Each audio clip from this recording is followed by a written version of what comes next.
चलिए आगे बढ़ेंगे, बात करेंगे बिहार की, जहां बांकीपुर बिहार की राजनीति का वो विधानसभा क्षेत्र जहां चुनाव सिर्फ और सिर्फ नेताओं के बीच नहीं बल्कि विकास के दावों पर भी लड़ा जाता है। इस विधानसभा में एक बार फिर उपचुनाव होने जा रहा है। बता दें कि बांकीपुर सचमुच बदला है।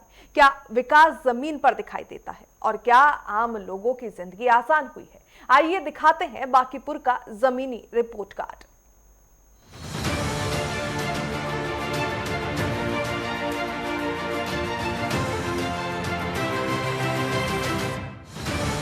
बांकीपुर राजधानी पटना का सबसे चर्चित विधानसभा क्षेत्र। गांधी मैदान, डाक बंगला, अशोक राजपथ, बेली road, Kadamkuan, Rajendra Nagar, Shri Krishnapuri, boring road समेत राजधानी के कई प्रशासनिक, शैक्षणिक और व्यावसायिक इलाके इसे विधानसभा में आते हैं। इसलिए इस सीट का राजनीतिक महत्व हमेशा सबसे अलग रहा है। राजनीतिक तौर पर भी बांकीपुर बीजेपी का सबसे मजबूत किला माना जाता है। साल 1995 से ही इस सीट पर भाजपा लगातार मजबूत स्थिति में रही है। वरिष्ठ नेता नवीन किशोर सिन्हा ने लंबे समय तक इस क्षेत्र का प्रतिनिधित्व किया और अपनी अलग पहचान बनाई। उनके बाद उनके पुत्र नितिन नवीन ने राजनीतिक विरासत संभाली। साल 2010 से लेकर 2025 तक लगातार 5 बार विधायक चुने गए। अब नितिन नवीन के राज्यसभा जाने के बाद बांकीपुर में उपचुनाव हो रहा है। इस बार मुकाबला सिर्फ उम्मीदवारों का नहीं बल्कि विकास के दावों का भी है। विपक्ष कहता है कि विकास के दावे सिर्फ कागजों तक सीमित है, जबकि बीजेपी का दावा है कि पिछले वर्षों में बांकीपुर की तस्वीर और तकदीर दोनों बदली है। इसलिए हमने भी इन दावों की पड़ताल जमीन पर की।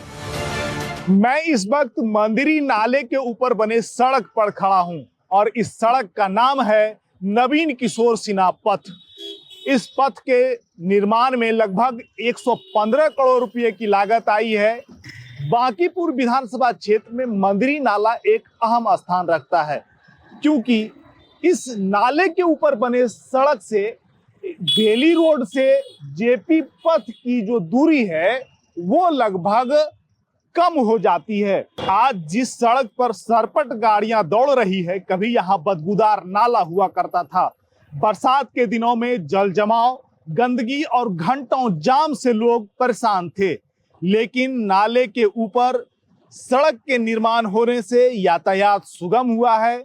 आज लाखों लोग इस सड़क का लाभ उठा रहे हैं और गंदगी और बदबू से दूर हो रहे हैं।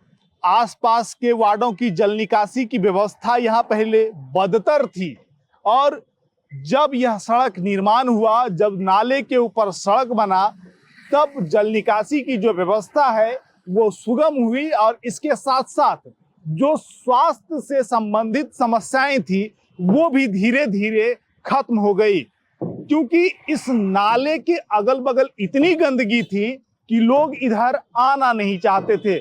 मजबूरी थी ऐसी, जिनका घर आसपास में था उनको आना ही पड़ता था। नितिन नवीन का यह काम जो कि मंदिरी नाले पर हुआ है, मंदिरी नाले के ऊपर सड़क के निर्माण से हुआ है, यहाँ स्वास्थ्य की समस्याएं कम हुई हैं। बच्चे अब आसानी से स्कूल जा पा रहे हैं और यातायात सुगम हुआ है। जो लोग गांधी मैदान जाने के लिए डाक बंगला चौराहा का प्रयोग करते थे, अब इनकम टैक्स से निकलकर डायरेक्ट यहां से गांधी मैदान की ओर भी जा सकते हैं। और सबसे बड़ी बात है कि यह जेपी गंगा पथ पर जाकर मिला है, जिससे लाखों लोग इसका लाभ उठा रहे हैं। इस नाले का निर्माण ज्यादा समय नहीं हुआ है, ज्यादातर लगता है 6 माह हुआ है।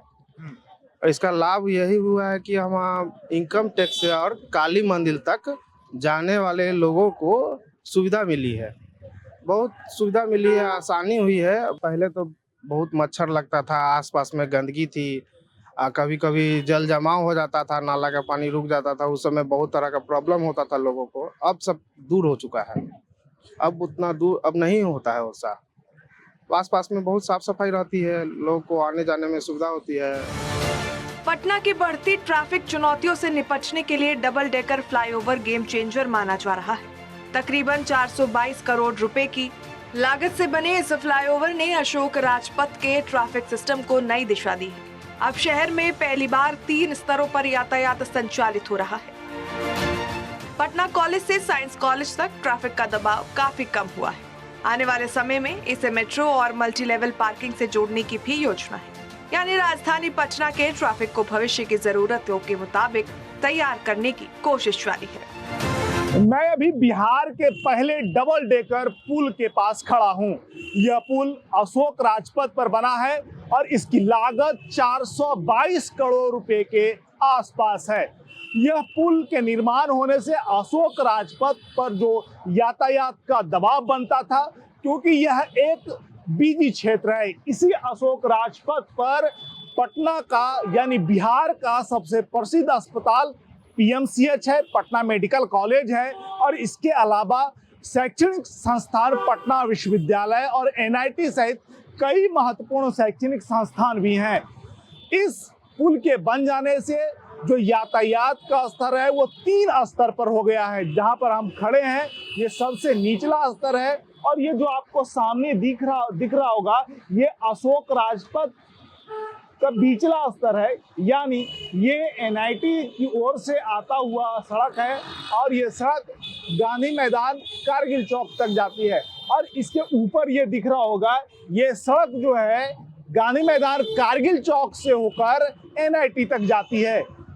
इस त्रिस्तरीय यातायात व्यवस्था के कारण जो यातायात है वो सुगम हुआ है, यातायात का दबाव कम हुआ है। अब बांकीपुर की जनता के लिए ये किसी वरदान से कम नहीं है।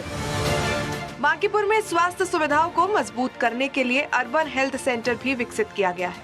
अब छोटे छोटे बीमारियों के इलाज के लिए लोगों को बड़े अस्पतालों के चक्कर नहीं लगाने पड़ते। यहाँ सामान्य ओपीडी, पैथोलॉजी लैब, गर्भवती महिलाओं की जांच, टीकाकरण, बच्चों की देखभाल और मुफ्त दवाइयों जैसी सुविधाएं उपलब्ध है। साथ ही आधुनिक अल्ट्रासाउंड, फिजियोथेरेपी और अन्य स्वास्थ्य सेवाओं को भी चरणबद्ध तरीके से शुरू किया जा रहा है। अंतिम संस्कार जैसी संवेदनशील व्यवस्थाओं को आधुनिक बनाने की दिशा में यहाँ बिहार का पहला हाईटेक शमशान घाट तैयार किया गया है। तकरीबन 89 करोड़ रुपए की लागत से विकसित इस परिसर में एक साथ 18 अंतिम संस्कार की सुविधा उपलब्ध है। ये जो शमशान घाट बनाया गया है ये काफ़ी जो है अच्छा बनाया गया और पब्लिक की सुविधा के लिए इसको काफ़ी इससे सुविधा होगा, क्योंकि एक आदमी को, सामान्य आदमी को अगर अपने जो है घर में कोई आदमी को जो है सौदा करने के लिए कोई एक विशेष स्थान नहीं है जहाँ पे जा कर के आदमी जो है उसको जो है अपना क्रियाक्रम जलाया जाए, तो इसको बनने से बहुत ही अच्छा हो गया। जिससे आदमी को एगो नॉमिनेट जगह मिल गया जहाँ से आदमी जो है आकर के, और बरसात वगैरह भी हो जाती है तो उसके लिए व्यवस्था दिया गया। सबके लिए ये बहुत ही अच्छा काम हुआ है।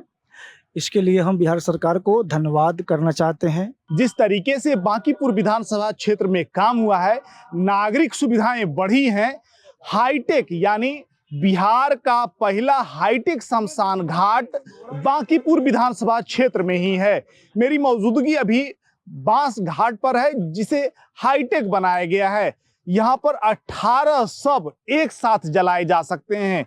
यह काम नितिन नवीन के क्षेत्र में किया गया नागरिक सुविधा को लेकर के एक अतुलनीय काम है। सिर्फ दावे नहीं, आंकड़े भी विकास की कहानी कहते हैं। 2025 के विधानसभा चुनाव से लेकर अब तक बांकीपुर में तकरीबन 785 करोड़ रुपए की विकास परियोजनाओं का उद्घाटन हुआ है, जबकि 292 करोड़ रुपए से अधिक की योजनाओं का शिलान्यास किया गया। कहीं नई सड़कें बनी, कहीं ट्रैफिक को नई रफ्तार मिली, कहीं स्वास्थ्य सेवाएं मजबूत हुई, तो कहीं अंतिम संस्कार जैसे संवेदनशील व्यवस्था भी आधुनिक हुई। यानी चुनाव मैदान में इस बार सबसे बड़ा मुद्दा विकास है। बीजेपी अपने कार्यकाल के विकास कार्यों को जनता के सामने उपलब्धि के तौर पर रख रही है। बांकीपुर विधानसभा क्षेत्र में हो रहे उपचुनाव में सबसे बड़ा मुद्दा विकास का है और भाजपा इन्हीं विकास कार्यों के आधार पर जनता के पास जा रही है। 2025 से अब तक लगभग 785 करोड़ रुपए से अधिक के विकास कार्यों का, विकास के परियोजनाओं का उद्घाटन किया गया है। वहीं 292 करोड़ रुपए से अधिक विकास कार्यों के प्रोजेक्ट का, परियोजनाओं का शिलान्यास किया गया है। बांकीपुर विधानसभा क्षेत्र में लगातार विकास हो रहा है, नई सड़कें बन रही हैं, जो स्वास्थ्य सुविधाएं वो बेहतर हो रहे हैं। इसके अलावा जो नली पर, नाले पर जो सड़कों का निर्माण है वो बांकीपुर विधानसभा क्षेत्र के जनता के लिए वरदान है। इन्हीं सब विकास कार्यों के आधार पर भाजपा जनता के बीच जा रही है और इन्हीं मुद्दों को लेकर के जनता से वोट मांगने का काम कर रही है। आने वाले समय में जनता इन विकास कार्यों पर कितनी मुहर लगाती है भाजपा के पक्ष में, ये देखना दिलचस्प होगा। पटना से कैमरा पर्सन रमन सिन्हा के साथ विपुल कुमार सिंह।